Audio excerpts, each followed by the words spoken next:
100 years and countless more ahead. Join us in celebrating every story.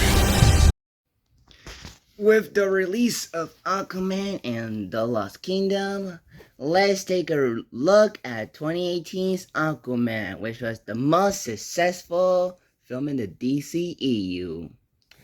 Starring Jason Momoa as Arthur Curry, who is the son of the Keeper of the Lighthouse and Queen of Atlantis, played by Tamara Morrison and Nicole Kidman.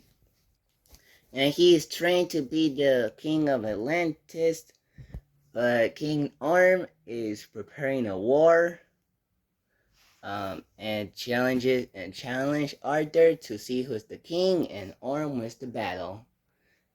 And it's up to Arthur Curry and Mera to stop this war. Though Black Manta also is there for revenge against Aquaman for killing his father. And of course, what are my thoughts on this being the most successful DCEU film? I had a good time with this movie. It's like probably think the Snyder Cut, this movie, as well as The Flash and Blue Beetle are my favorite films in the DCEU. I really enjoyed this one. I thought this film visually is so cool, mostly because of the lightheartedness. Like, it works better than Justice League 2017, and the lighthearted looks on it looks pretty cool and colorful, and does match the tone of the film in general. And when they go to the water, it looks amazing due to the purple shine to it, and some of the other elements. It does look amazing and well made. Like, this is one of the most best made films in terms of visuals and cinematography. It looks good. Of course, I do like the costumes in this movie. Aquaman's suit is a perfect representation of the comic book version. King Arn does look pretty awesome for a very interesting villain who was in who is interesting one because he is the birth of Aquaman and he wants to make a war.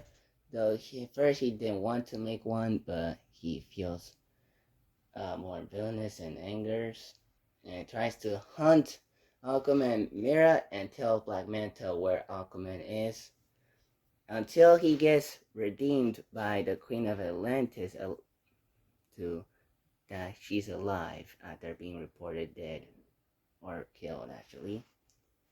Black Manta is like has the coolest costume of this movie because it matches the look of the comic book and the video games perfectly. And I do like how angry and vengeful Yaya Abdul Mahi, I believe, I don't know how to pronounce his name, does. He is very vengeful and angry at Aquaman.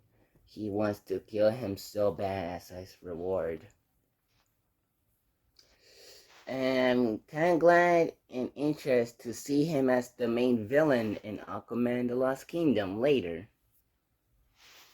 And say what you say about her controversies, but I thought Amber Heard did a good job as Mira, and her costume does look pretty good, and her chemistry with Arthur Curry is good, and their romance is well set up.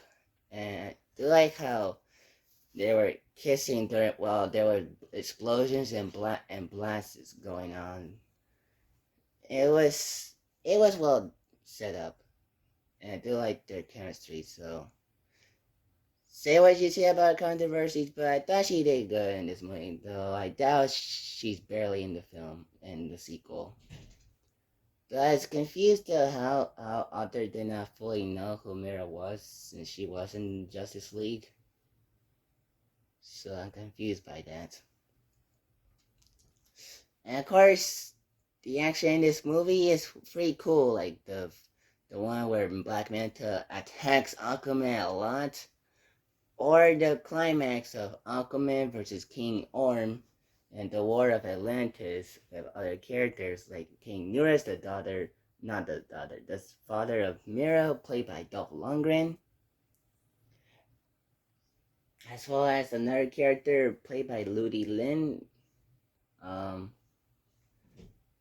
and I do like Momoa's attitude. It's pretty funny the way he delivers line, though he kind of takes more heroic and seriously at a lot of times when he's about to be the king of Atlantis. It's good development to the character. So and yeah, so what did you think of Aquaman 2018? You excited for the Lost Kingdom? Let me know. So peace out. Bye.